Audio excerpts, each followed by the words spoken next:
Penguin Audio presents On China by Henry Kissinger, read by Nicholas Hormann. Preface. 40 years ago, almost to the day, President Richard Nixon did me the honor of sending me to Beijing to re-establish contact with a country central to the history of Asia, with which America had had no high-level contact for over 20 years. The American motive for the opening was to put before our people a vision of peace, transcending the travail of the Vietnam War and the ominous vistas of the Cold War. China, though technically an ally of the Soviet Union, was in quest of maneuvering room to resist a threatened attack from Moscow. In the interval, I have been to China more than 50 times. Like many visitors over the centuries, I have come to admire the Chinese people, their endurance, their subtlety, their family sense, and the culture they represent. At the same time, all my life I have reflected on the building of peace, largely from an American perspective.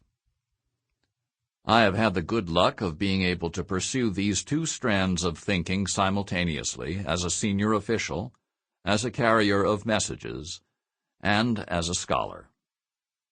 This book is an effort, based in part on conversations with Chinese leaders, to explain the conceptual way the Chinese think about problems of peace and war and international order, and its relationship to the more pragmatic, case-by-case American approach.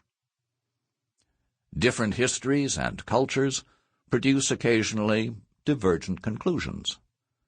I do not always agree with the Chinese perspective, nor will every reader. But it is necessary to understand it, since China will play such a big role in the world that is emerging in the 21st century. Since my first visit, China has become an economic superpower and a major factor in shaping the global political order. The United States has prevailed in the Cold War. The relationship between China and the United States has become a central element in the quest for world peace and global well-being.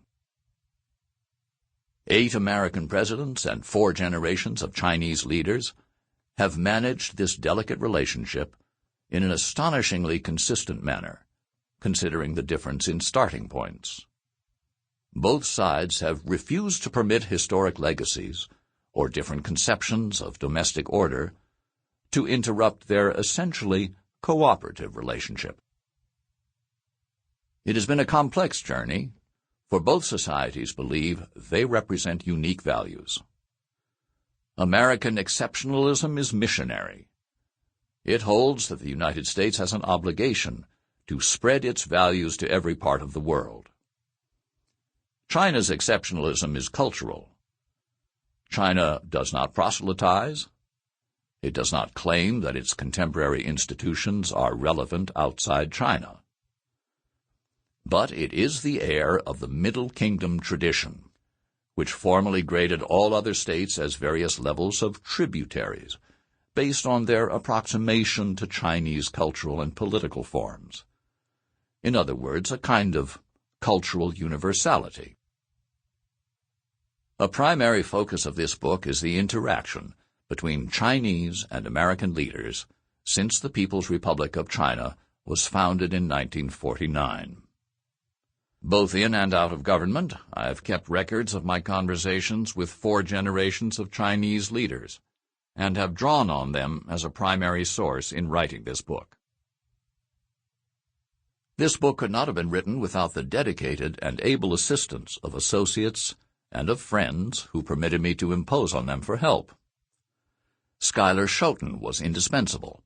He came to my attention 8 years ago, when Professor John Gaddis of Yale recommended him as one of his ablest students.